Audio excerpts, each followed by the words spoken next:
Yo, what's good? What's happening? We back. Brand new episode of Threes from the Ring. This your boy Chris J. Got the boy Trust after. You're Yo. Alright, so we're gonna get into we got a pretty busy episode. We got wrestling to get caught up on, and on top of it, we're well into the tail end of the first round of NBA playoffs. Unless you couple of teams. It looks like we're going 7. But as we pre-recorded, somebody just got sent home. Somebody just got sent home in a very disrespectful manner. We'll talk about that shortly. But with that said, let's do the little housekeeping things. Make sure you like, comment, subscribe to the YouTube channel. You Tweaking Media. Make sure you check out all the content. Cam got you guys on the gotcha. There's a brand new episode of Attack on Culture as well for you guys to check out. And votes more. Check out all our YouTube shorts as well too. So with that said, also follow us on Twitter, Threes from the Ring, 3S from the Ring as well. But let's go ahead and get into this. We're gonna go right into wrestling, just to get it out the way. Before we get to Mania, I do want to say AEW did do something, and they did. Shout out to the Young Bucks. Every week they do something to that nigga. Shout out to the Young Bucks. Thank you guys. So with that said, you're doing a good job. Shout out to you guys. Doing the Lord's work. So keep doing a good job over there, guys. Shout out to you guys. Also, when Travis Hunter contract comes up and you got to give that man $200 million, just letting you guys know that's $100 million per position. That company's going under. But let's go ahead. But let's go ahead and get to our very late Mania recap and post-Mania teams. So I know we're like week and a half, whatever, some change behind on Mania things and all of that. We have lives plus lives. So with that said, we're going to give you guys a very accelerated recap of Mania. And we're going to go about it in a very unique way. We're just going to give our quick grades of each match. So let's go ahead and pull up the card so that way I can see it. So first, night 1, Jay versus Gunther. I'm giving that a minus. Jay versus Gunther, you're giving an A minus? I'm giving it an A minus. I really enjoyed that match, G. I know it's high, but it was one. Hey, look, this card was ass. So look, A minus. Yeah. Nah. Jay versus Gunther is gonna be a C minus for me, bro. Ooh. Just didn't work out. It wasn't a bad match, but it didn't captivate. I thought like Jay's celebration the night after on Raw after Mania was way better than his celebration post Mania card. Like should have been in the middle of the night on night 1. The match, like this was probably Gunther's worst match on the main roster too. Especially pay-per-view match. The match between them on Saturday night main event was better. I know it's cool to hate Jey Uso right now, but I'm not trying to say that out of like I just hate Jey Uso. It's just not that good, bro. Just not that good. And now, from the looks of it, it's him versus Logan Paul.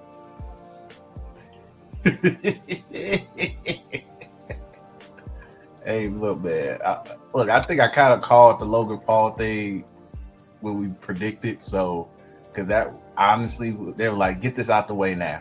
Just get out the way. Get out the way. But let's go ahead, move on. Next, New Day versus the War Raiders. I'm gonna give that a C. It was cool. They did what they were supposed to do. They played the hits. New Day won. I'm gonna give it a B. I'm Not mad at that. Reason being, to be honest with you, I think the crowd being more active would have done this match more justice. I don't know why the crowd wasn't as active. Also, didn't like the War Raiders fits. Yeah, kind of bland. No, it was Not kind bland. of it was Clash of Clans inspired. Yeah, both was. Yeah. Which is why this match made the card, by the way. Definitely. But for what I saw last Friday, I'd rather that match been replaced. So, yeah, but I'm giving it a B. It was a good match between the ropes, though. I just think the crowd would have made it way, way better. Way better. Definitely agree. All right, next, Naomi versus Jade Cargill. I'm gonna give this match a B-. It was good. And it was good. Like, it was a good match. I enjoyed it. One, shout out to Naomi. She's showing that she's one of them ring generals, man, now. Like, she's been in the business probably just as long as Jade been wrestling as an entity. So, good ring general. I'm glad also this feud is going to proceed just so they can get more work together and also probably finalize like things until it moves on to the Bianca end of things. But good match overall, like really good. I'm gonna give it a B as well. I think for a Jade match, exceeded my expectations. It went a little bit longer than I thought it was gonna be. Naomi made Jade look really, really strong. Mm-hmm. Some nice moves within the match. I know a lot of people like to talk about Jade's like in-ring ability. And yeah, she's still kind of green. But dog, the potential is there. It is. It's there. Definitely there. So she just got to keep, at this point, just keep working her singles matches. Keep her from the tag team scene. Keep letting her do singles matches. That's the only way she's going to get better. I don't care if she's fighting Natalia every week. She needs to be doing singles matches every week. From what the Raw and SmackDowns are looking like, we might get a build to the Evolution pay-per-view that's probably going to happen this summer. Yep. If that's how we get Jade and Bianca, I'm rocking with it. I don't know if you main event it without a belt, but I'm rocking with it. Hey, we'll see. Moving on. Now, look, Jacob versus LA Knight. This match was a lot better than we wanted to give it credit for. I'm going to give this actually an A- as well. This is getting an A-. I genuinely like this match. And we might have to give LA Knight. He's as you said in the group chat about Anthony Edwards being a playoff riser, he's a Mania guy. He comes to Mania and puts his working boots on, G. So, shout out to LA Knight. Jacob looked great. LA Knight looked great. Really good match. Shout out to Jacob also for winning the title as well. So, we'll see where things go with that. So, but overall, great match. One of the better matches of the whole weekend. Yeah, that match really woke up the crowd, too. So, shout out to AJ. I said AJ. Shout out to LA and Jacob. I'll go same thing. I'm probably going like a A- as well. Really good match. It was nothing really wrong with it. LA Knight has a certain style of wrestling. It's not everybody's favorite. Sure as hell not my favorite, but it works. Jacob is, I don't know, man. I don't know. Like, he's just one of a kind, bro. I hate the "y'all that I mean" catchphrase. I think it's so corny. But everything else with his presentation, I'm so happy he got that belt. So happy. Yeah, so we'll see what things go with that. Next, we have El Grande Americano versus Rey Fenix in a nice little sprint. It was cool. Good with the showcase. Rey Fenix. I'm giving this a C-. Agreed. I give it a C. It really wasn't the greatest match on the card. I think Rey Fenix got a lot more to show. His WWE moveset, because it's different between the AEW moveset a little bit, right? WWE, they do like the whole comeback moves, the same moves each match and stuff like that. But I got a feeling Rey Fenix is going to get over really, really well on the SmackDown side. But that match, I'm not really digging the Americano guy thing. I'm not really digging it, especially in this climate. A little too close to the sun. At first, I was like, I kind of want to see where they're going to go with it, but I'm not really digging it. I will say this. He might get spot of the night of night one. That, like, reverse. Oh, yeah. Flash he did or whatever. I don't know what it was. Chad Gable would just be pulling stuff out his bag, bro. That was amazing. That was wrong. I give credit where credit is due. That was pretty dope. Moving on, we have Tiffany Stratton versus Charlotte Flair. This, look, man, easily one of the worst matches on the card. I mean, both nights. I'm not shocked, but I'm disappointed in how bad it really was. So with that said, this is getting a whopping, pun intended, because that's what Tiffany Stratton got, a whopping. This is getting a D, just a D. Simple as that. I'm leaving it at that. They're getting a D. That match was very disappointing, and yeah, Charlotte pulled her Charlotte back in that one in terms of I'm not fucking with this. They mean to cuss. Yeah, I'm gonna give it a D as well. It really shows that Tiffany might not be there yet in terms of where they want her to be. And from Friday when we saying it's going into a Nia Jax feud, they setting up Tiffany for failure, bro. And I love Nia Jax. I rock with Charlotte. I just don't think these are the people she should be going up against, trying to establish her name in that company. I wish they did it in a different order. They should have continued her to Nia Jax feud while Nia Jax at Mania.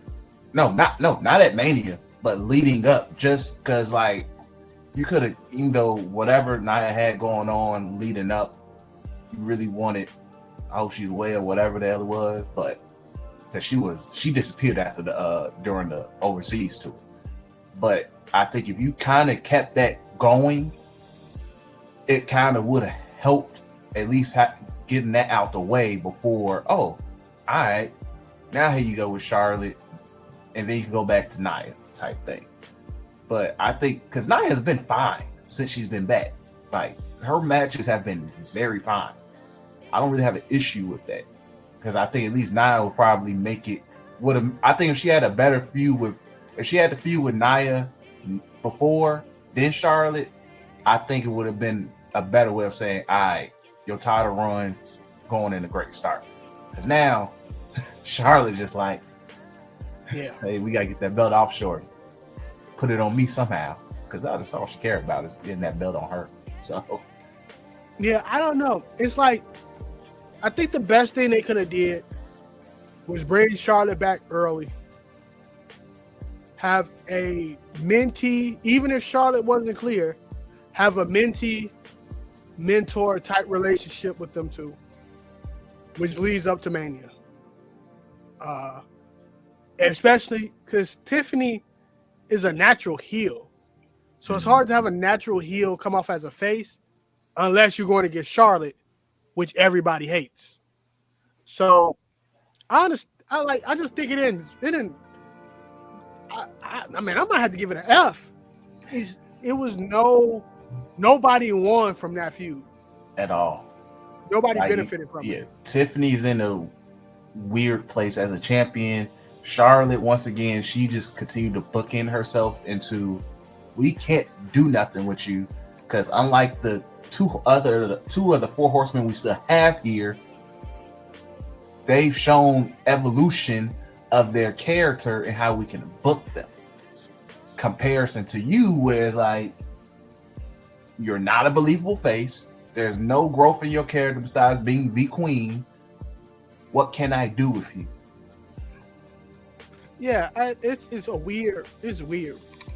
Like, you never want to come out of a Mania match where no one looks good. Because now, to be honest with you, it seemed like she keeping the belt warm for either Jade or Naomi. It don't seem like she's going to be a champion for much longer. Mm-hmm. It seemed like Jade and Naomi is going to get that belt, and we're going to run from there. Or Naomi get the Money in the Bank, and she end up cashing in on Bianca or something like that. Bianca gets it eventually. That's how I see it. I think Bianca taking a break right now, but that's how I see it. Like, it really, I think it really hurt it. I think it hurt Tiffany a lot. Yeah, Charlotte can bounce back. It's Charlotte Flair. Like, we might get Charlotte Flair versus Jade at SummerSlam or something like that. Get that out the way now. But right now, it didn't help nobody. Yeah, I'm gonna have to go F. Probably the worst match of the night. Yeah, it's there. But moving on, the triple threat, the men's triple threat: Seth, Punk, Roman, Cinema, man. So with that said, A+. Great work, great drama, great storytelling, great way of how my prediction came out to be and everything when it comes to that. Once again, Triple H hired me, G. But either way, greatness. And thing is, we have something to go from here. We're looking at a potential buddy cop thing with CM Punk and Roman down the line. Seth, we're going to see what him, Braun, and Heyman got going on. That's going to be great. So everybody has a role to play, and I love it. I'm happy with it. But overall, that match was easily number one match of the whole weekend. Well, if you want to argue me, it's the next match we talk about. I will hear you out. But easily the best match of the whole weekend. Easily the most Mania filling match. Let's put it that way. Easily the most Mania filling ass match. So, definitely. Yeah, I agree. I'm giving it an A as well. Best match of night one by far. Those three guys really, ever since he came back, there's been a lot of CM Punk glaze for me. Nigga, rightfully so. He's cold, bro. Boy, Rob. He just knows. It's just him, Rollins, and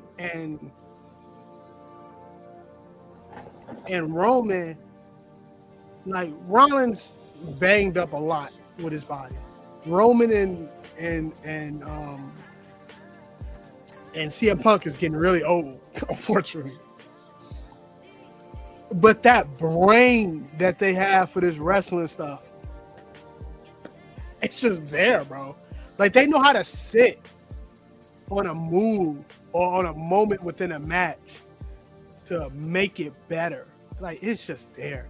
That spot when they was about to shield bomb Punk, Roman was like, nigga, I don't rock with you. Smack Rollins, bomb Punk, then bomb Rollins. I'm like, bro, like, this is amazing. And then the cherry on the top, the end of the match. Chef's kiss. Can't ask for nothing else. Like, did not see it coming. I sure thought CM Punk was. Speaking of CM Punk, one last time, his entrance, top 20 Mania entrance. Argue with your mama. Hey, that video package, G, was raw as hell. What? That video package was beautiful, bro. It played the OG song. Yeah, that was for people like me who used to play with CM Punk in WWE, Raw vs. SmackDown, and all I used to do was just kick people, bro. So that's for the OGs like me. But bro, shout out to Punk, bro. Shout out to Roman. Shout out to Rollins. Definitely, by far, saved night one. Night one was a 2-packer, and it saved night one. Really. Yeah. Moving on. Let's go off to night two. We get the final triple threat of the whole the weekend. The women's world title match: Io, Bianca versus Rhea. Once again, held it down, G. Second, easily, second best match of the whole weekend to me. If you want to say it's number one, I'll hear you out. You have a valid point. But the women did their thing. Hey, look, I have no issue. They smoked that match. One of the best triple threat matches, women's triple threat match I've seen. Chemistry, everybody looked great. EO is crazy for that the end of the match spot where like when Bianca had the pin, I was like, if she's about to moonsault her while getting the pin and nobody gets hurt, crown her, G. But A+, easily an A+ match. So love the match. I'm gonna have to disagree with you. This match is a Z. It is a Z. It is a Z. For y'all Dragon Ball fans, y'all know you go higher than A. You go to Z. This is a Z+ match, bro. This is by far match of the night. By far match of Mania. One of the greatest, probably the best women's Mania match of all time. Not gonna go. It's probably the best women's Mania match of all time. Io Sky is the best wrestler in that company. Man, woman, Gunther is going to have to come second. Man, woman, Io Sky is the best wrestler in that company. Io Sky is the best wrestler on the planet right now. Fight with whoever you want to fight with, bro. Like, I don't care what anybody says. She's the best wrestler on the planet right now. Easily. Like, that's no debate. Look, that's no debate. I ain't mad at that take at all. The top 5 women in wrestling right now, right? Io Sky is 1. I'm going to throw Sasha at 2. I'm going to throw Timeless Toni Storm at 3. Bianca and Rhea. Them 5 women are probably the 5 best wrestlers on the planet right now. Gimmick and inside the ring. Chris, I know you hate the fact that I said Sasha. I have no issue with Sasha. She's like I said, great matches with nothing to go for afterwards. She's Black Charlotte at this point. Oh, she's Black Charlotte over there, man. Crazy. But this is them are the 5 best wrestlers. I think out of everybody, I know niggas gonna probably throw out the Ospreys. No male wrestler is doing what those 5 women are doing, bro. Especially Io. Especially Io and Timeless Toni Storm. Them two, they're leagues above everybody, bro. This is like the first time in wrestling history that women is running this joint. Look at Raw this past Sunday. Nigga, we didn't come to watch anything. Nigga don't care about Jey Uso and Gunther right now. Nigga, I'm like, yo, Stephanie Valkyrie just popped up on Raw. Back-to-back weeks. Gulia and Roxanne look like they're about to go against Io and Rhea. I don't care about nothing else. Okay? So the women, it's a Z tier. It's a Z tier. Z is good, by the way, niggas. If you play Dragon Ball, Z, there's not enough Dave Meltzer stars for that match. It's probably WWE match of the year right now. I wouldn't be mad at it once again. Like until Drogonov come back and fight Gunther just for the love of the sport, that's probably gonna be match of the year. Cinema, man. Cinema. So I wish we could dedicate a whole episode talking about that match. The spots, Bianca, Rhea. It's again, nobody can follow up that match, bro. Like nobody. And then as we move on, well, the next match kind of did. Like it was a good follow-up, but it wasn't, But Drew versus Damian Priest, Sin City Street Fight, it was a good match. It was a good match, I ain't tripping on it. It was a solid. This is a C. But I'll be honest, this was more of a B minus. I give it a B minus. It was a good entertaining match. Also, Drew needed this win because now you're setting him up for other things as well. And plus, honestly, the way factor in this I think people don't understand. Damian Priest has been built to be damn near unbeatable. So this is a good win for Drew if you actually pay attention to these type of things. So with that said, good match. It was a good B minus match. I enjoyed it. Completely agree. The biggest B minus out of all B minuses. I agree with everything you said. I just want to add, Drew needed this win. He got it. He needed the win. He got it. Good match. I can't think of any like particular spots. It was a good match. Yeah. Yo, just start calling these joints no DQ or no hall bars. Quit calling this something city street fight, bro. I hate it. I hate that. That's a nitpick. No, I get it. I don't have an issue with it because like we need to be in the street, so at least backstage, in this situation, the crowd. Yeah, the crowd. Moving on. City staples. I don't know, like it's a lot of the stuff Las Vegas is known for. I don't think you want to put that in a wrestling match, but in other cities, bring out some staples, bro. I agree. All right, the Fatal 4-Way. Probably the last good match on this whole night for the weekend. We're gonna keep it real. But Dominic comes out the victor, beating Braun Breaker, Finn Balor, and Penta. Once again, really good match. I'm gonna give this a B plus. Actually, I enjoyed it from start to finish. They all did their thing. I think I called Dominic when I don't remember. No, I think I had Finn. Yeah. But Dominic winning was something I would be happy if they did because you could play around with the storyline more with the fall of the Judgment Day. But easily great match. They did their thing. Everybody looked great. All I could sit and say was when Dom hit that frog splash on Finn and I forgot who had the pin. Oh wait, it was a Penta. I was like, "Yep, my boy about to get this belt." G. And the fact that the crowd was lit for it too just shows like, hey, look, this man gets them boos, but hey, niggas really fuck with Dom. G. We really mess with dude. He was coolest dude out here. So shout out to Dom. Good win, well deserved. Can't wait for Finn Balor to stomp his chest in like 15 times. Within these next couple of months, so it's coming. Be prepared. Pause. Yeah, I agree with you. One of the better matches. Every man in that match had some type of showing. Braun Breaker, freak athlete, bro. At this point, it's that's them jeans, bro.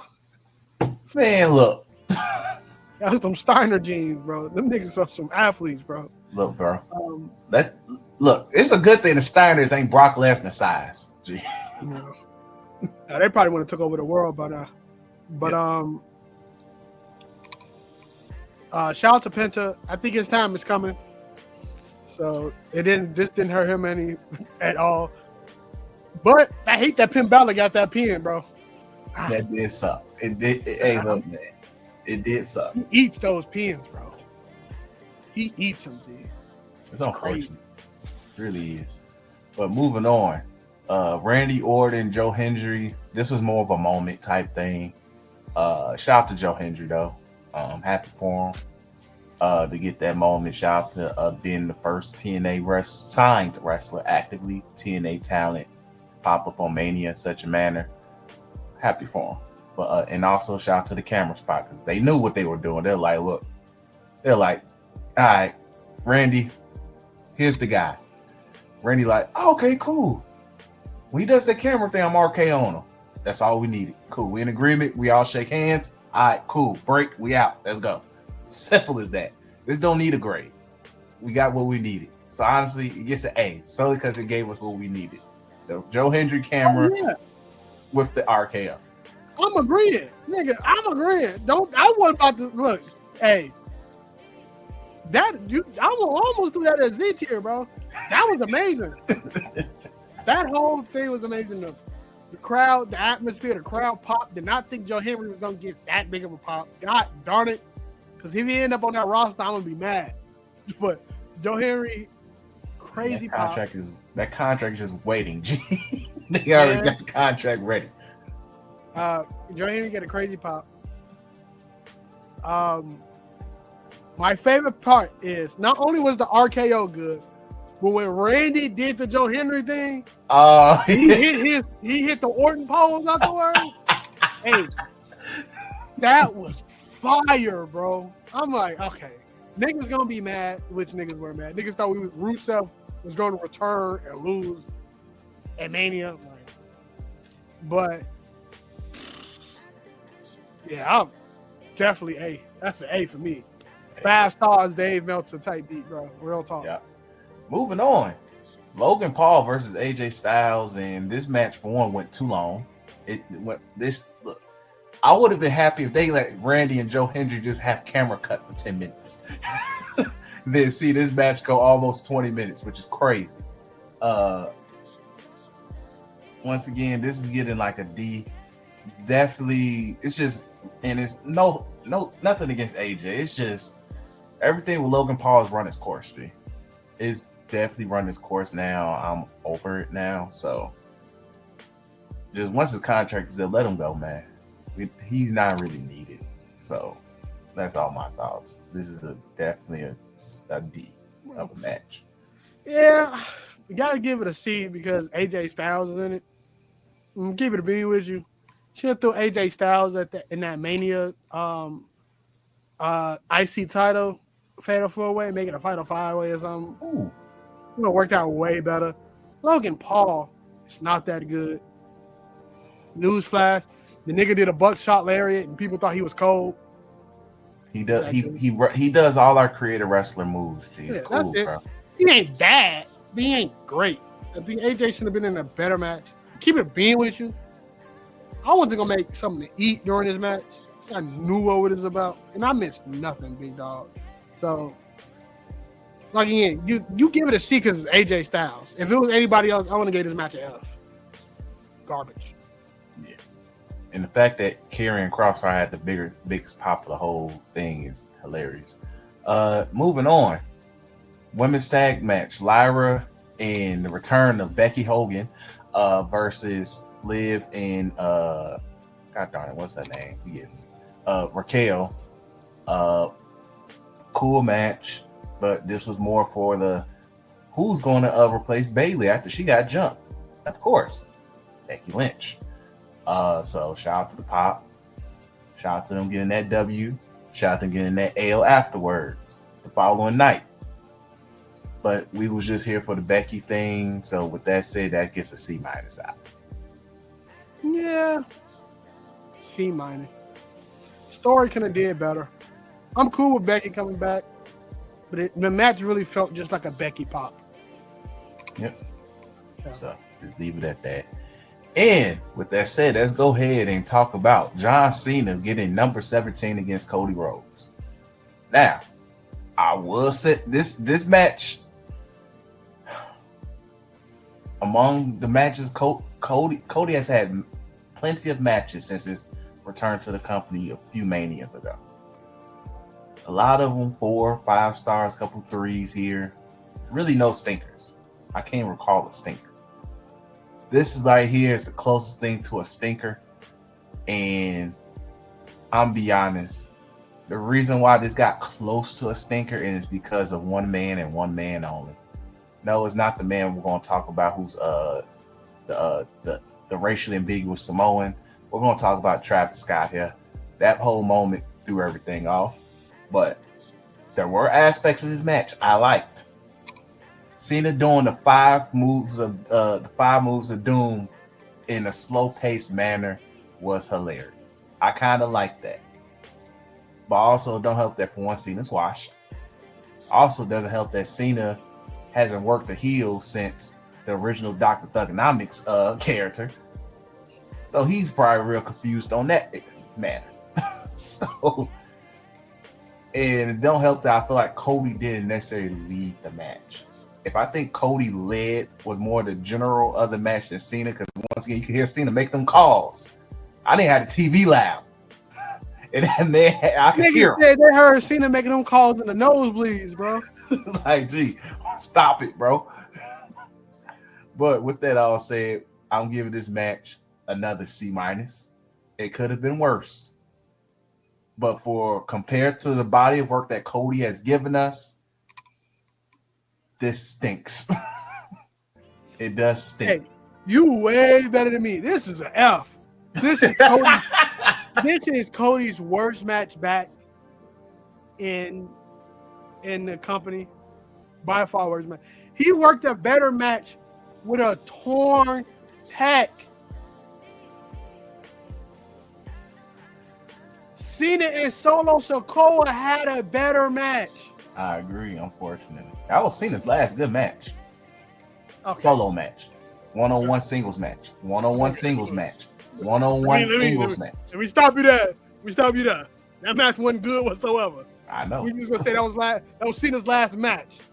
Like, that match was Cena's last good match, nigga. I don't even think our podcast was started, nigga. But yeah, Cena's washed. I go finish. You remember when Braun went to the Lakers the first year and they was trying to make it to the playoffs and Mario Hezonja blocked that nigga shot? Bro, this is the Mario Hezonja's block shot. Oh, John Cena, bro. This is terrible, bro. This is terrible, bro. Terrible. He ain't got it in him no more. And plus, I heard he went to Turkey to get that ball spot plug. It's over, bro. It's over. But him and Randy Orton gonna have an aura off, so who cares? Crazy. Hey, do me a favor. Look at the first video I sent you. I mean, I put in the group chat. To look at the second one. It goes hand in hand. That was like.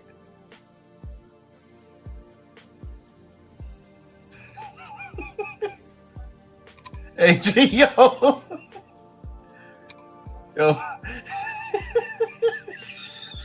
He did fall that man's neck. He's like, hey, man. Yo, that G. No, I need to see. Hey, bro.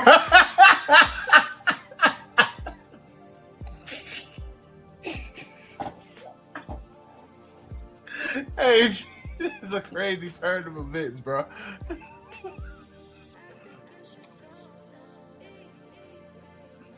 Hey, look, bro, I'll be honest. I ain't mad at dude getting triggered off that. Giannis is a huge human being. Pause. Don't wrap your hands around my neck like you my daddy.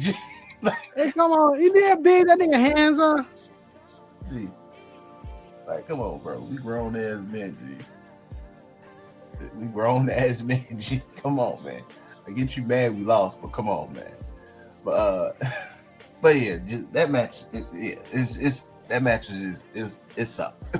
I just keep it real. It sucked. The only good thing is Cena did get 17, which congratulations, bro. I'm happy for you. But still, man, that match stunk. That match was butt cheese, man. But yeah. But with that said, we're gonna go on with transition to next topic. Dwayne "The Rock" Johnson. Among the main discussion post-Mania was, where the hell is The Rock? Where was Rock? Why is Travis Scott here? Where the hell has Dwayne been? So, for some odd reason, this is what look, man, TKO gotta tell Pat McAfee, watch who you get on your shows, because you're not making things no better. But I don't think TKO cares. So The Rock goes on Pat McAfee and pretty much was like, hey man, so why were you at Mania? So then Rock goes on his little tirade.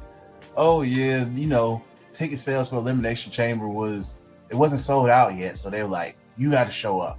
So why would you say that at all?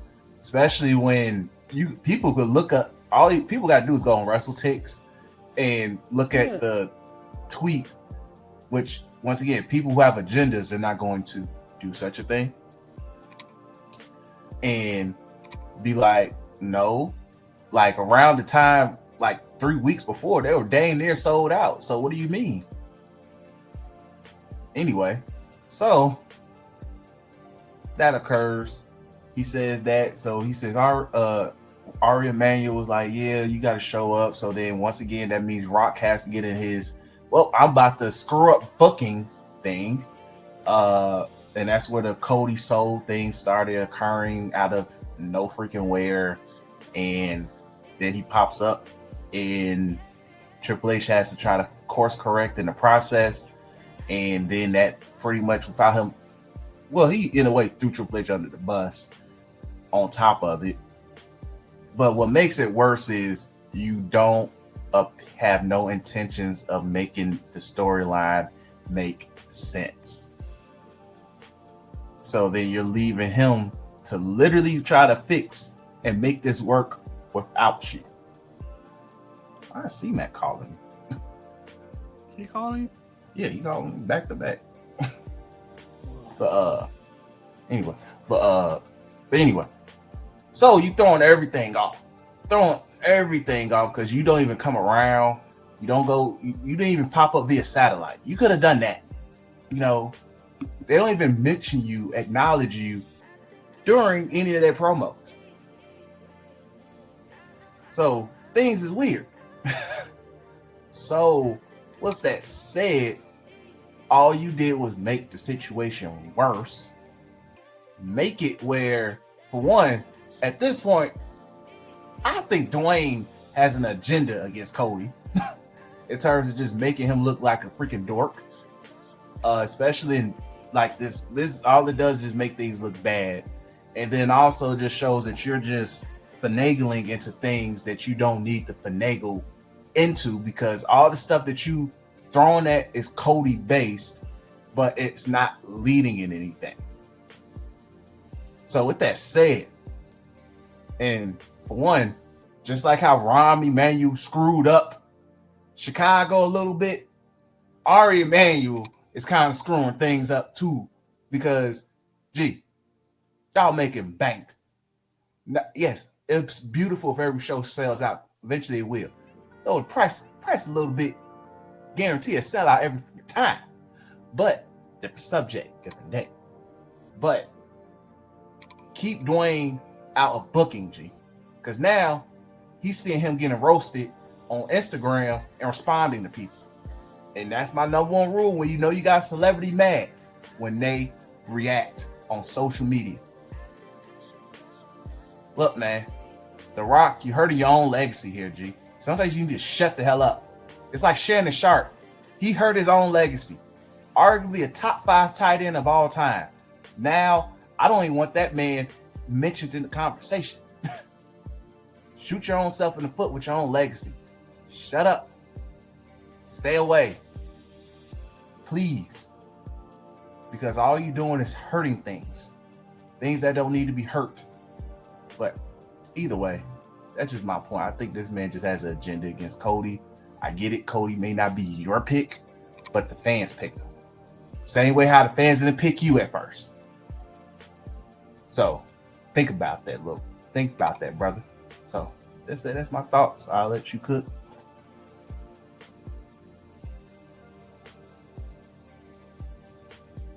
I was muted. I agree with. I was trying to call, see what the heck C-Mac on it. I agree with everything you said. I ain't even need to go no further. Rock just need to say, oh, look, bro, my name is Bennett and I ain't in it. Peace. So people can stop thinking about The Rock. Because I also think that's a big problem within this too, is people continuously thinking about The Rock and anticipating The Rock. All right, hang up control right now. Start the next topic. All right. But yeah, so overall, that's all I have right now in regards to that. But just some of the things, what was I saying? Oh yeah, but just post-Mania things. Shout out to Rusev. Rusev is back, so shout out to that. Came, choked out Otis. That was great. Wonderful. Love it. We already talked about Stephanie Backer making making a main roster debut. She had a good match against EO with Julia and Roxanne being in the midst. Great, beautiful, love it. Then SmackDown. Look, man, the return of Aleister Black was awesome. G. I know once Daytra we're gonna stand for a moment, but when that music hit, greatness right there. G. Greatness. But yeah, overall, like post Mania things, we're moving forward. We're getting there in terms of just where we're going next. Fortunately, Jay is stuck in the Logan Paul storyline, but we'll see where that goes. Then we're gonna go from there. But overall, things is going places. Also, even though this was technically SmackDown at the Mania, that's the TLC tag match is great, really, really great. So Z tier. Yep, Z tier, perfect, beautiful, splendid. But anything you want to add about anything that's happened post Mania? No. Hopefully something happens with this title situation with Jey Uso on them, and hopefully we don't have to hear from The Rock ever again either. That'd be beautiful. That would be great. But let's go ahead and move on to basketball. First round, busting. Yeah, I was fairly busting. But either way, what was I saying? Oh yeah, but first round just really great so far. A couple unexpected things occurring, but let's go ahead and just get the series that's out the way now. So shout out to OKC, did what they were supposed to do, took out the Grizzlies. Unfortunately, Ja did die in the process. Rest well, my good brother. But the story of that series, though, just so we can quickly breeze through that one. For one, OKC, I think they ready. I would say they're ready. On top of that, especially because Shea didn't have the most dominant series. Like, he was cool, but they still dominated the Grizzlies. Like, they came back against a 29-point lead, Like, even though Ja died that game, but they still came back. That's the type of adversity that tells you, hey, look, we're not scared of the moment. And those type of things you need as you try to build yourself up into a title contender. So, like Celtics had to have those moments of adversity. LeBron, everybody, Steph, all of them had those type of moments. Those type of things that build you up. But yeah. So shout out to OKC when it comes to that. Next, Grizzlies trade Jaren Jackson Jr. immediately. I'm telling you guys this for a reason. Get rid of him. If my quote unquote defensive player of the year cannot get boards and gets holed by Alex Caruso, who is 6'3" and bald and a white man. Shout out to Alex Caruso though. And you can't score against him. And you can't get rebounds. What are you here for? So with that said, he got to go. I know people saying, oh, trade Ja. Trade Jaren Jackson. He is the problem. So, your thoughts on that series? The series was nice. Grizzlies tried their best at a lot of moments. Some of the highs from that series, Scottie Pippen Jr. had a good series. Great backup guard for them. The role players on OKC, I know the price of the brick about to go up for them, bro. Like, all of them are just really good basketball players. Is it Sam Presti or is it Yeah, Sam Presti's still running the ship over there. Yeah. Locked in. Lows of the series is just one. Jaren Jackson Jr. Now, yes, it's hard for a team to win when they lose their coach midway through the season. Yes. But Jaron Jackson Jr. sucked. There's no It's crazy. like, and that's no disrespect to him. But nigga, if we go FanDuel and we go to your rebound props, and it's like plus 1,500 for you to get 7 rebounds, my nigga, something is wrong. Okay. And there's somebody who casually dabbles with that, he's not lying. He's not lying. And depending on who the center is, and depending on who's the bigs he's going against, is more. Something's wrong, bro. It gotta change. That's the day people thought it was whatchamacallit's fault. Dylan Brooks. It ain't Dylan Brooks' fault. Never was. Jaron Jackson Jr., we looking at you. Hey man. They look, all I'm gonna say is this: that defensive player of the year that you had is because Anthony Davis can't stay healthy for at least to play the minimal amount of games, or they just had Lakers was having a down year and you can't give it to him. Gobert had probably a down year. Then let's go next. Wemby had it literally is just getting in the flow of things. So he's only been in the league for 2 years. But I'm so glad he didn't win it this year because there was talks of them giving it to him because Wemby died. And I was like, gee, no. Anybody but him. And I'm glad that they fell down the standards. Reality check. Beautiful. Love it. But either way, let's go ahead and move on. Trying to think work. All right, there we go.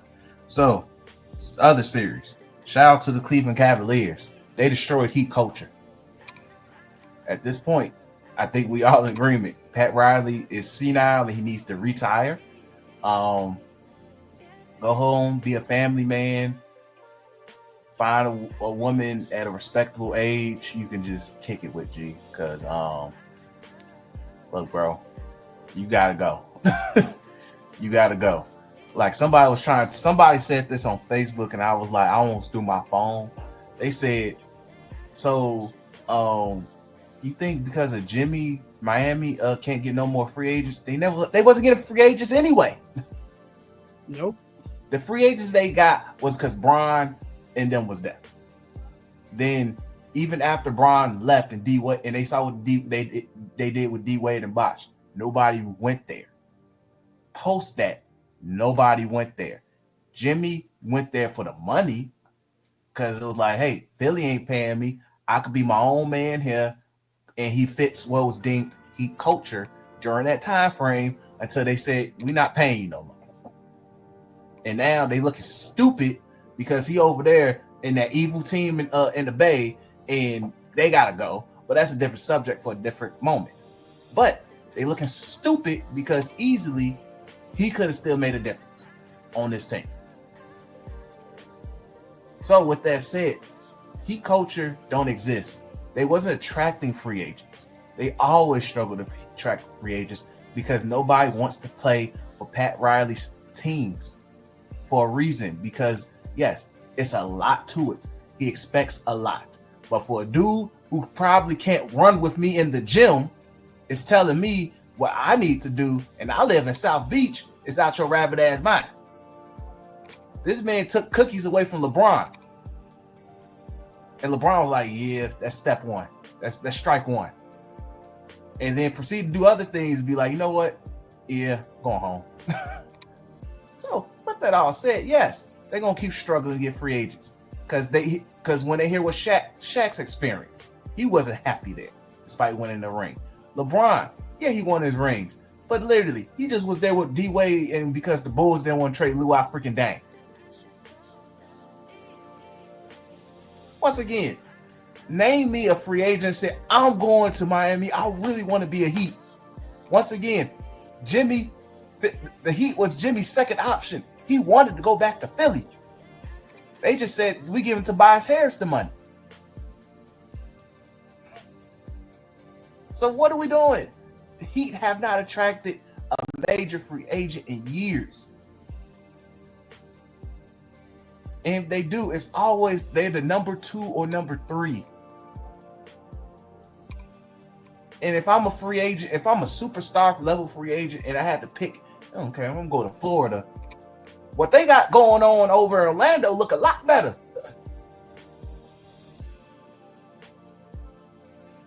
So unless he's about to let Spoelstra be GM and coach, he got to go. He got to go. It's time to retire, G. Go chill with Magic, relive stories, the unholy things y'all used to do in LA nightlife, but you got to go, G. It's time. It is time. Simple as that. Your thoughts. Also, shout out to Cleveland. Hey, all I gotta say is I agree with everything what you said. If the Warriors win a ring, because y'all traded that nigga over there, you gotta come see me. No matter, you ain't gotta come see me. I'm gonna come see you. All right? Tired of this. Next. Yep. Anyway, moving on. Let's see. Let's go ahead and talk about the series that just ended when we first started recording. So the Bucks and the Pacers. For one, congratulations to the Indiana Pacers. This would be the second year in a row making it to the second round of the playoffs. Happy for you guys. Happy for the state of Indiana, despite it being an extremely MAGA state. But with that all said, I'm glad you guys are getting good basketball over there, because once August hit, God bless. Either way. So shout out to them. Shout out to Tyrese Halliburton being healthy. It's too early to tell what I really want to say on the Pacers and Cavs series, but overall should be a lot more entertaining for both teams. But now the Bucks. This is where we're going to spend more time with, unfortunately. They are in what we would deem as, you're right there in the throne of Satan of hell. I don't know. That's where you really want to be. To be honest, you don't want to be there. That's the worst place you really want to be, because you're looking right there in a very bad place in hell. Prayers to Dame, because for one, I feel like he shouldn't have been playing 3 weeks coming off a blood clot at all. So prayers to Dame with that, and unfortunately tearing his Achilles. And we'll make this all worse. It's sad. It's sad that immediately after the man tears his Achilles, you're the 1B in that storyline, because now it's like trade Giannis now. It's screwed up how that is, G. That's extremely nasty when you think about it. This man just tore his Achilles, and the following thing is, all right, bro, it's time to trade Giannis. That's crazy. But prayers to Dame. Doc Rivers, you are a criminal. You're an evil person. You are a criminal, G. Simple as that. You are a war criminal, which you have done to careers in your whole lifetime, man. It is crazy. So with that said, prayers to Dame. And now we're gonna go to the 1B of the 1A storyline for the Bucks this whole offseason. Get ready to trade Giannis, because you have nothing. Brook Lopez is a unrestricted free agent.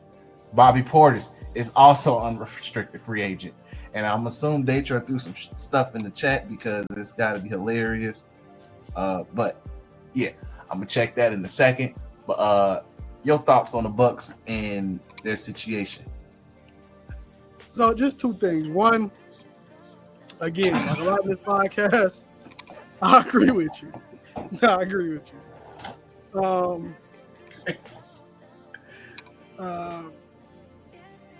I personally,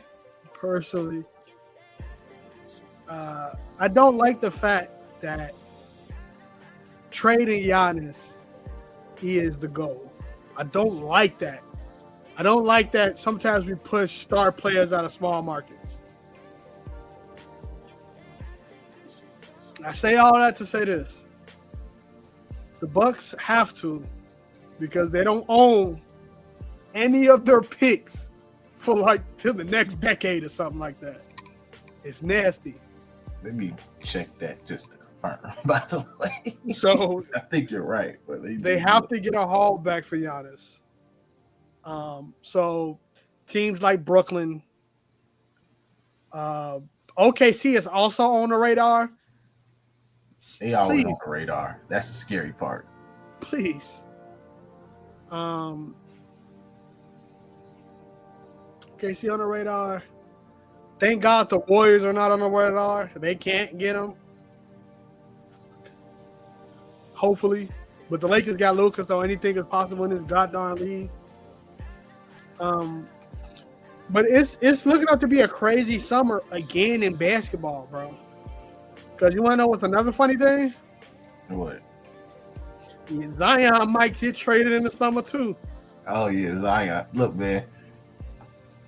If you got picks, you got cap space, you got some players you just kind of want to get rid of, this is that time. But yeah, you kind of right. They next 2-3 years they really don't have no picks. G. Like it's either a bunch of swaps or, hey, you suck. Give me that pick. Like I think next year, they got New Orleans said we can take that if we want. G. Be bad if you want to. We can take that pick. So, nasty situation over there. Because how in the hell you New Orleans got your pick right? But yeah, it's nasty work because you got KD available, and KD like, yeah, I'm about to look, man. I'm going wherever to Giannis. Like, look, man. Mug's been waiting. People was waiting on this day. Waiting. Is much more potentially AD available? Potentially. Not depending on how Kyrie's situation goes, because Kyrie got a play option and all that type of stuff. Yep. I don't think Kyrie gonna miss out on $40 million coming off this year. I think he'll stick around. He just gonna be like, it's a lot. It's a lot to look into. It's a lot to look into. Going to be a crazy summer. I don't want to think ahead too far, but nobody thought Cat when he got traded. He got traded. Nobody would have thought Luka got traded in the middle of the night. He got traded. Shoot, Devin Booker might be out of there. Who knows, man? Yeah, that's even more nasty. But hey, either way, they did it to themselves. But those are the series where there's a resolution. Now, let's go back west. Are the Lakers doomed? Because look, all I'm saying is with that, they're down 3-1. Yes, you still have arguably two of the best players in the series, even though they haven't been playing like it, because Anthony Edwards been playing out his rapid ass mind. And there's one thing I'm gonna give Anthony Edwards credit for. That dude picks his spots beautifully when to just say no. And it's always around the same time. I don't think people notice. That man will have 10 going into the middle of the third quarter and end the game with at least 30. Especially if it's a close game. Like that man knows how to pick his spots, and it's great to see. But is the Lakers in doom and gloom? Is potential? This is just a case of bad matchups. I think most Laker fans was like, yeah, we'll take Timberwolves. And yeah, that was a trap. Yeah, that was definitely a trap. Like, I'm be honest, you was probably better off. It was probably more because I didn't want to see it in the first round. You was probably better off seeing the Warriors. You was probably better off seeing the Grizzlies. You was probably even better off seeing the Clippers. You probably better off going into play-in. That too, but there's no way you're going to drop from 3 to 7. It's crazy.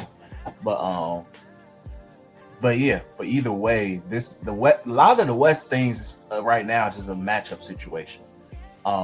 Not to say that they can't come back, but it's just, look, man, Luka having one bad game because he was sick, wasted a good LeBron game. You wasted the Rui Hachimura game. Austin Reeves been mid, the definition of mid. And the main thing you haven't expected is Jaden McDaniels just literally turning into the fact of he said, "Screw KD, I got Jaden McDaniels." So that being the huge X factor in this series really changes everything. And also, I'll give credit where credit is due. Rudy Gobert has not been played off this court by no means. Like, I know Luka's hunting that man, but he is not being played off that court. And that's what's making it even worse because Jackson Hayes is unplayable. I know you got them two other centers that your G League dudes, but they suck where you can't even bother trying to play them. So they're in a tough situation. I know we talk about centers and we ain't gonna go in the offseason talk, but they need a center so freaking bad, maybe two. Yeah, we was talking about center Sunday. I agree. Few things. Anthony Edwards is a playoff riser.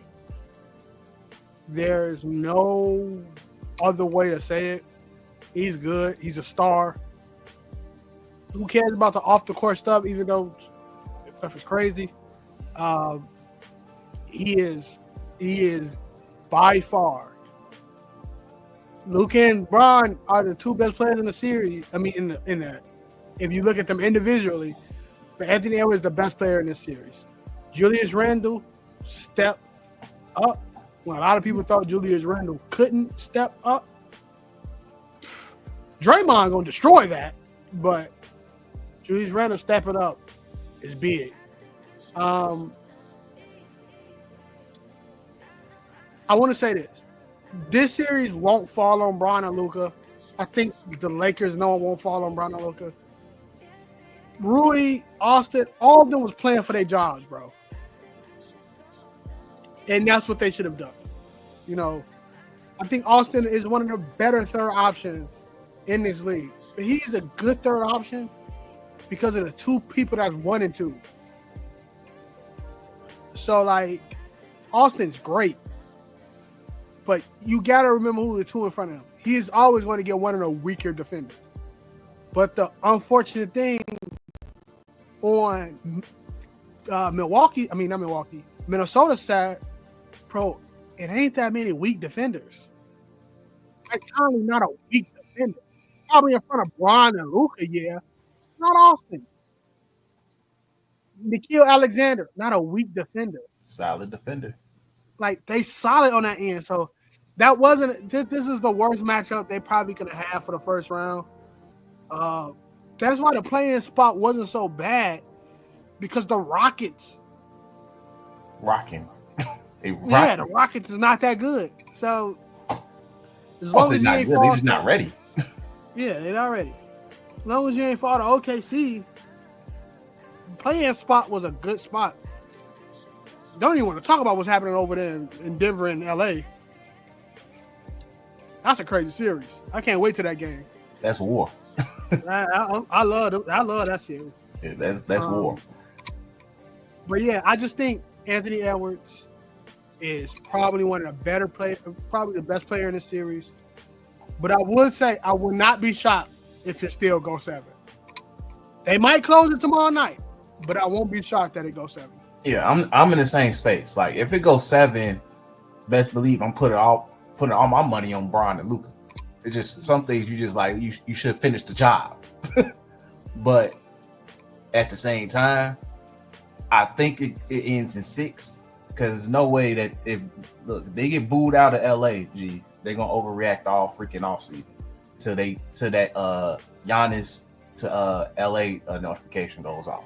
But either way, it's gonna be fine. Like, I think they'll be fine. It's just, it is what it is. It's just, the West first round was a battle of matchups. Everybody who dominated, they dominated against who they were supposed to kind of like matchup wise supposed to. And on top of it, the Lakers just really benefited in the regular season of one, JJ Redick's a decent coach. Still learning, but he's a decent coach. On top of that, Luka, even though he was out of shape, beat the niggas up. LeBron being able to play more solid on the defensive end because he knows the first option here sucks defensively, but I don't need to do nothing on offense as much as I thought so. Plus, my third option can replace my scoring as well. And I'm LeBron, I can pick my spots. Come playoff time, that kind of changes. It really do. But with that said, we'll see where things go. Who knows? But let's go ahead and talk about the series that we despise the most, which is the Warriors and Rocket series. Look, man. I'm just going to use the fact that Jalen Green is just making it easy. That's the story of this series. Jalen Green is making it easy.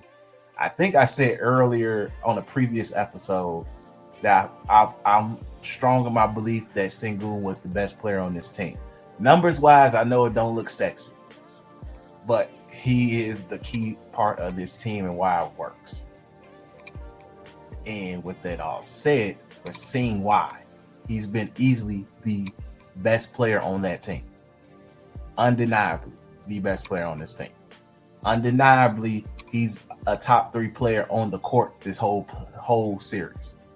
It's of course Steph, him, and Draymond and Jimmy, depending, whatever you want to do. Either way, easily he's put himself as second best player on this series. Undeniably. But Jalen Green not even touching that is insane. It's insane. Tari Eason has more moments than Jalen Green. Amen Thompson guarding his life away. He probably took 2 years out of his career trying to guard Steph this whole series. And I love Amen G. Dude's a hooper. Both Thompson twins, hoopers. But at the same time, Steph heard y'all crown him too early, and Steph said, I'll make y'all regret it. Make y'all remember who I am and make y'all regret it. And he's doing that. Because Amen is playing good defense on Steph, by the way. It's just some things you just can't do. You can't do nothing against it. It's a make or miss league, and Steph's going to make. You just got to deal with the consequences. Keep trying, young blood. That's all you can say. Keep trying. But yeah, like all this series is proven, and this is what I mean. I'm gonna say this about the Thompsons twin other team. You need a KD.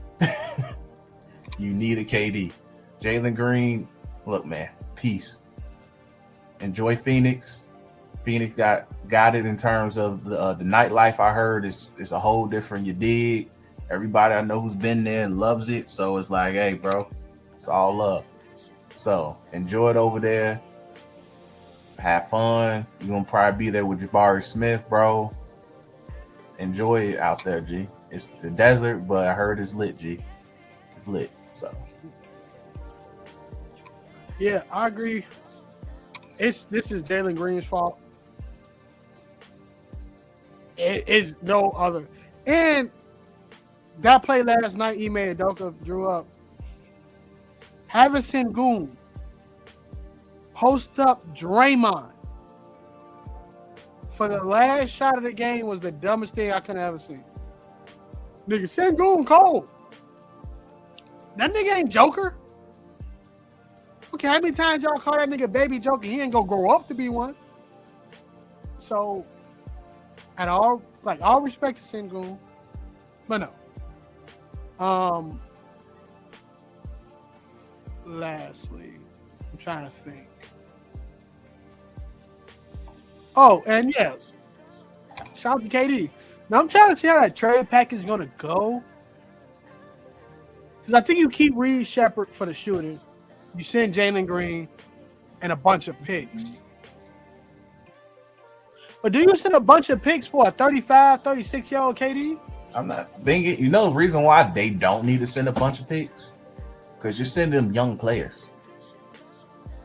Like, so, okay, like Jalen Green, more than likely, his contract, I think he signed his extension. I think it's a 1+1 or 2+1. I forgot. So it's a manageable contract, but bro, Jabari Smith, you still got him locked up for another 3 years. So you got to pay him.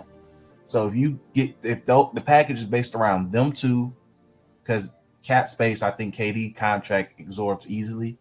Them two with maybe 2 first rounds, we swap and 2 first round swaps. Phoenix will be happy because at the end of the day, look, we need picks. So, like I ain't mad if most I'm willing to, because I'm giving you youth. I'm giving you 2 young players and maybe one more, depending on how I feel. You're getting youth. I'm willing to give you 2 first rounds. Simple as that. Like, hey, you can't beat that. I'm giving you youth, and then maybe 2 of our future youths. So, because at this point with the Rockets, I'm looking at like, okay, look, I'm definitely keeping Sengun.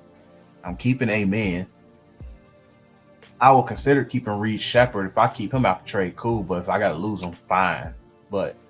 And I keep Tari Eason unless somebody offers me a good deal for a center. That's a separate trade. But see where things go with that. But so yeah. But like the Rock is the ideal candidate for a couple of teams in terms of we're trying to trade without losing while gaining youth. So we'll see where things go. But moving on to the best series of this whole playoff, and that is the Nuggets versus the Clippers. Look, you talking about you want hoops. You saying, oh, they ain't physical, they ain't playing hard. I don't like it. And then this is the type of basketball you need to be watching. It's enjoyable. The stars are starring. Got Jokic balling. Kawhi's looking like Kawhi.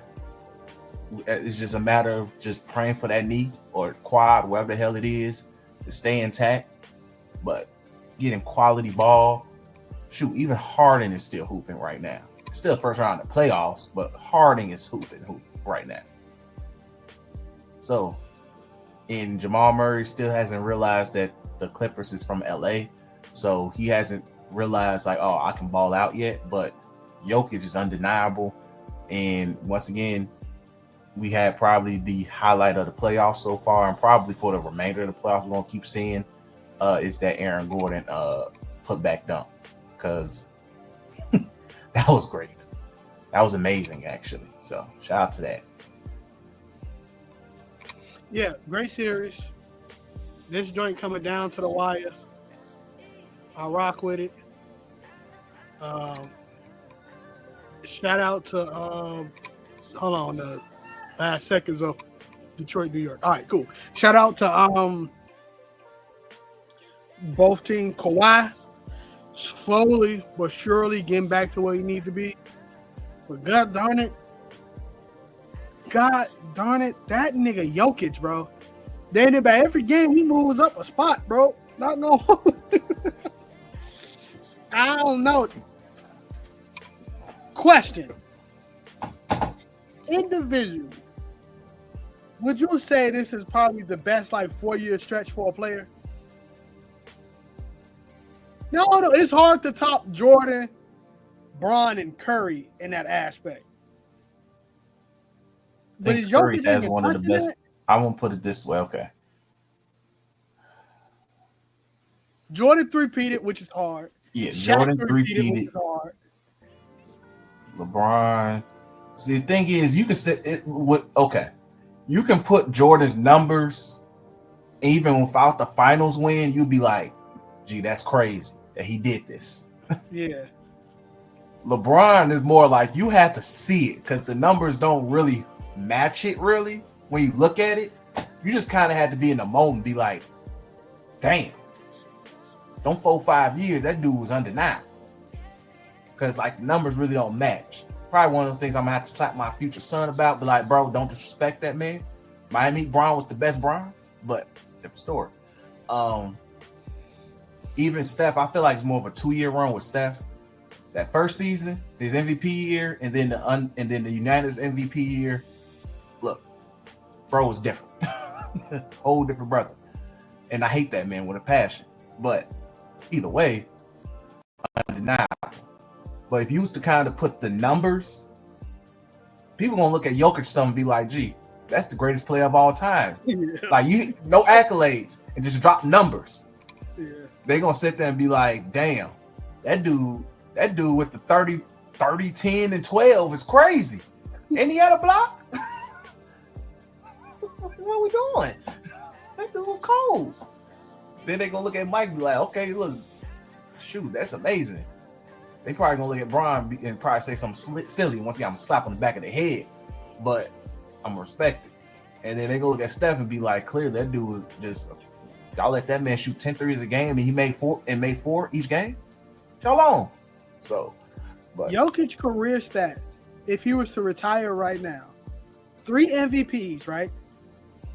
3 MVPs, 1 championship. I'm not even gonna go all the first NBA, all NBA teams. 21-10 and 21-11 and 7. 21-11 and 7 is what he averaged for his career. if you was to probably take his first 2-3 years out, those numbers is probably disgusting. Yes. I'm pretty sure if you take the first 2, maybe 3 years out, As a center, averages 7.2 assists. Insane. it is. It really is. Like, look, man, that man, and the thing is, people's theory is to stop him, make him score. So? So what? What the hell, what? What? You might still lose by 10. What difference does it make? You know what? Jokic got 7 assists this quarter. Let's stop him, make him score, pressure him. End of the game. And they got 32, 12, and 15. What happened? This nigga cold. That's what happened. Nothing you can do. There's nothing you can do. Just hope his teammates miss, and you just play good defense from there, G. Let him cook, stop everybody else, rebound, get out the way. That's all you got to do. Or hopefully get him in foul trouble. That's nothing. Get him in foul trouble, which once again, good luck. Like, I just think I root for Jokic, except for when he go against Bron. I root for Jokic. It just, when I'm watching him, bro, you see Bron hit a shot, you be like, that's Bron. You see Curry, that's Curry. When you see Jokic doing, you're just like, what is this? The niggas shoot like this sometimes. All net. Man, shooting air balls on purpose, G. Like, G, man be chucking up air balls. It'd be like this. Look, man, this is what, once again, I really wish my grandfather was alive, or and I could ask him, like, hey, you had to see Wilt. And then if I was to show them Jokic, they'd be like, that's what Wilt was doing. This is us. And then once again, the good thing is we can at least sit there and tell our kids, look at this. Look at this. We still can't see the 100-point game yet. That might be in Area 51. The footage. Look, if somebody breaks into Area 51, get the footage of the 100-point game, G. I'm pretty sure white people are hiding that footage, G. A radio broadcast ain't enough. The white man said, no, we cannot show this to the public. That's in Area 51. So with that said, shout out to whoever gets that footage one day. Either way, this is the closest thing to Wilt we're ever going to see. The closest. Because these numbers are insane. And what he plays ball is insane. Makes no sense, man. Really don't. Yeah. Nah.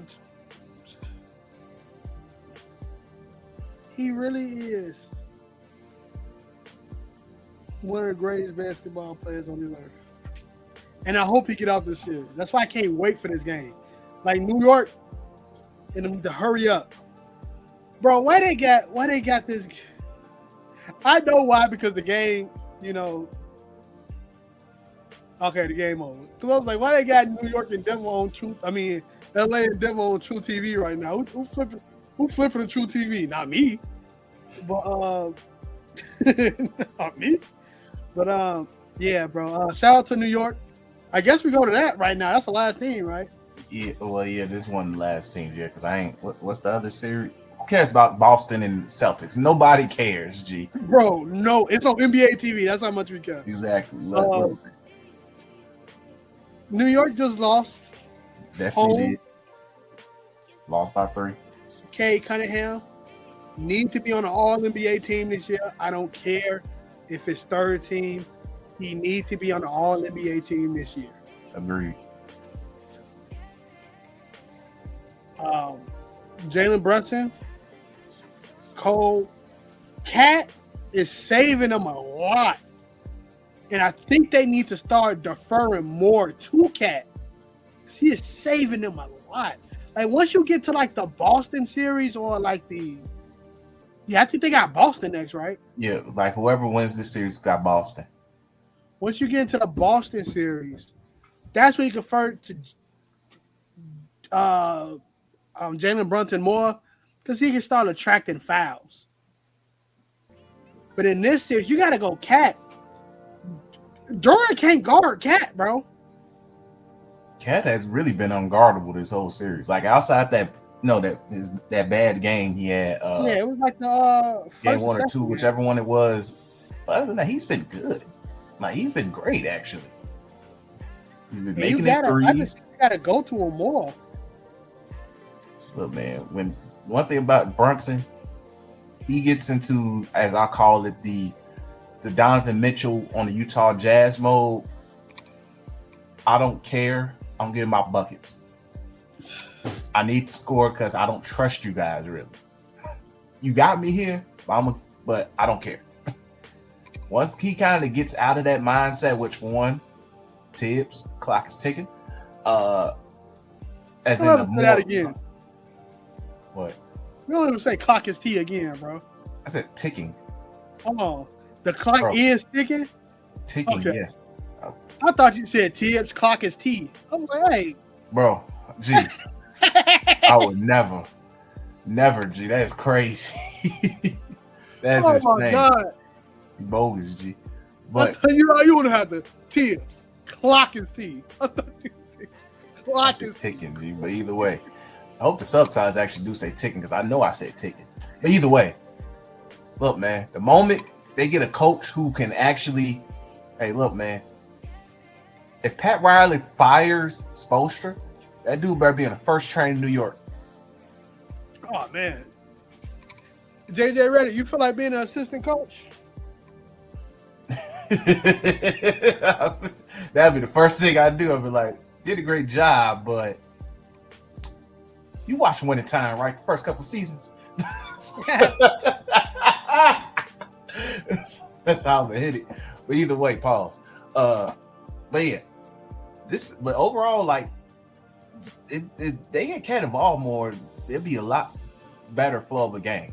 Which is one, I blame coaching because Tibbs literally letting Brunson run on the Derrick Rose playbook.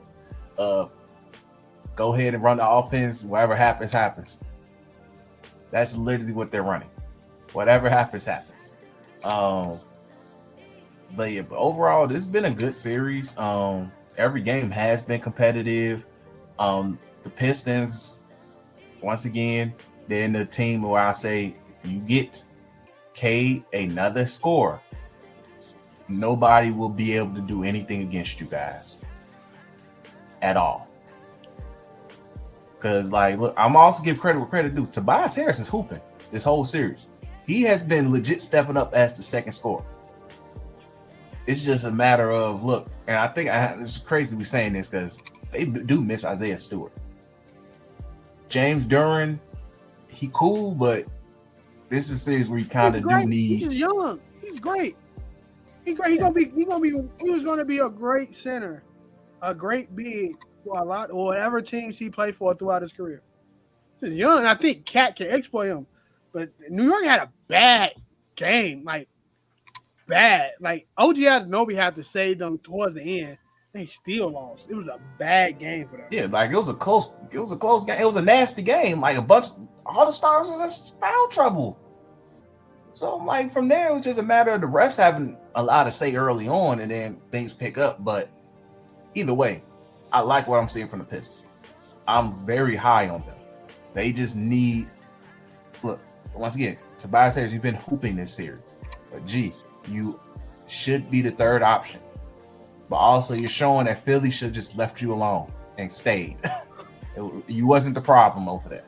Once again, as we keep quickly learning over there, you wasn't the problem. We're learning who the problem is every year. Hey, bro. Hey. If they come out with that ESPN 30 for 30, what happened to the process? Hey. Gee. Because at this point, I mean, did the process really work? And they got an MVP out of it, but Worked for him. last time y'all got fucked, Kawhi Leonard was on the goddamn Raptors. Wow, was East. He was in the North. It was 2019. He was in the six. 6 years ago. That's a long. Gee, it's crazy how much time has flown. But see what we mean though. But I think the Pistons, they're going to be fine. Win or lose this series. I wouldn't be shocked if we go 7. I would love it for this series to go 7 for joke purposes, especially if the Knicks lose, and also if the Knicks lose, just know we might pull an emergency pod. You're gonna see me on my phone and hand like, "Hey, G." So let's talk about this. But overall, though, really good series though. I think the Pistons just need. They just need another score. They just need another score, and Cade just gotta just continue getting better, which he will. So all the good thing is Cade is showing off. It's just need a little more help. That's all it is. And you miss Isaiah Stewart. That's simple as that. You just miss Isaiah Stewart. You just need somebody to kind of put the fear in God and Cat. Be like, hey, bro. If I'm KD, I'm looking at Detroit. East is easy. Boston gonna have to blow up eventually. I'm for Detroit. Detroit, think about Houston, or go back homecoming for OKC. Homecoming from OKC, they win the title next year. You ain't even got to give up Chet. You ain't got to give up Chet.